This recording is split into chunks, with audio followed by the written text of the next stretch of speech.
I thank the ranking member, and the chair is now pleased to recognize the sponsor of the bill, the gentleman from Texas, Mr. Farenthold, for his opening statement. Thank you, Mr. Chairman. In this Congress, we've talked a lot about waste, fraud, and abuse. And one of the most fraudulent and abusive practices in our bankruptcy system concerns our system of compensation for victims of asbestos-related diseases.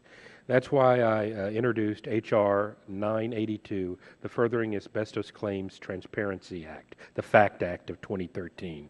It's designed to ensure the elimination of waste, fraud, and abuse in our bankruptcy system. This bill is for the victims of asbestos-related diseases who deserve full compensation for their injuries, including those not yet showing symptoms.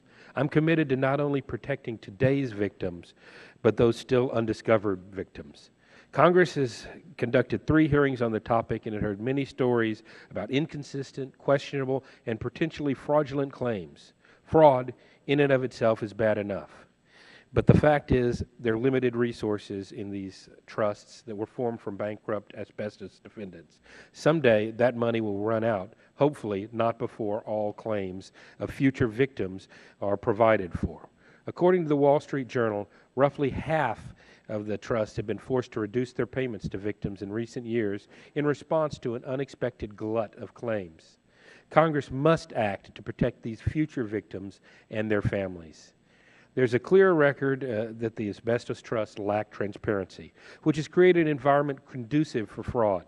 This committee has heard numerous cases of questionable claims and blatantly fraudulent behavior associated with the Asbestos Trust System.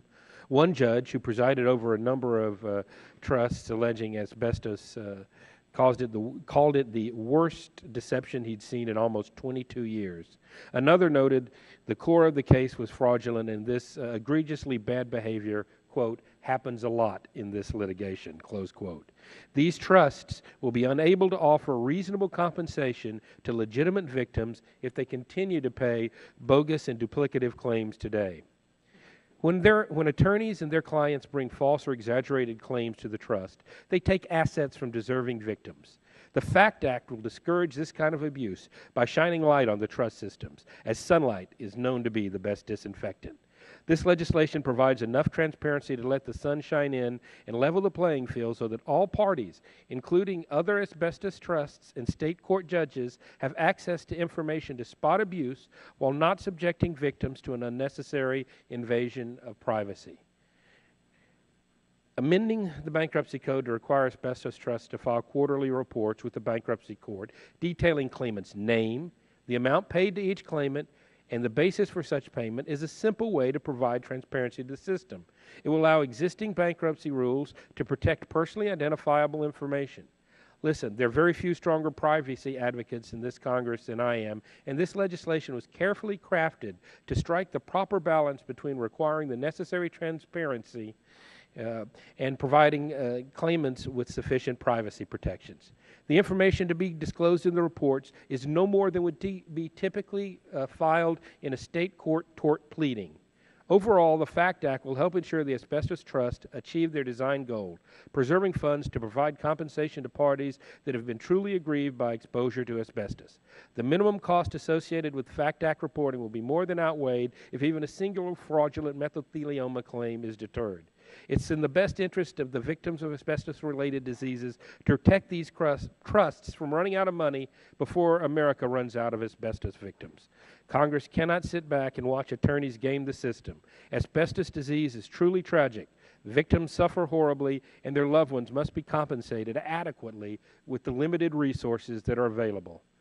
Congress has taken up this bill a number of times in the past few years, and I know we'll hear today about the victims who claimed they were not allowed to testify. The record shows despite these claims, our colleagues did not ask to have victims testify in 3 previous hearings on the topic, and the victims were given a chance to voice their concerns to members of Congress after a recent hearing.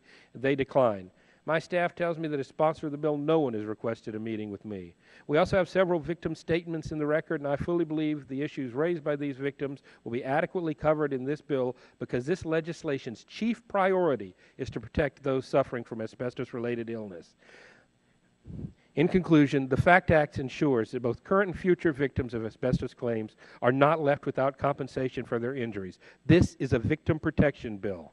We want to preserve funds for victims and their families, not those who are manipulating the status quo for financial gain. This legislation strikes the right balance of transparency and privacy, and I'm proud to have worked on something that's going to help people get the financial support they need and deserve. Thank you, and I yield back.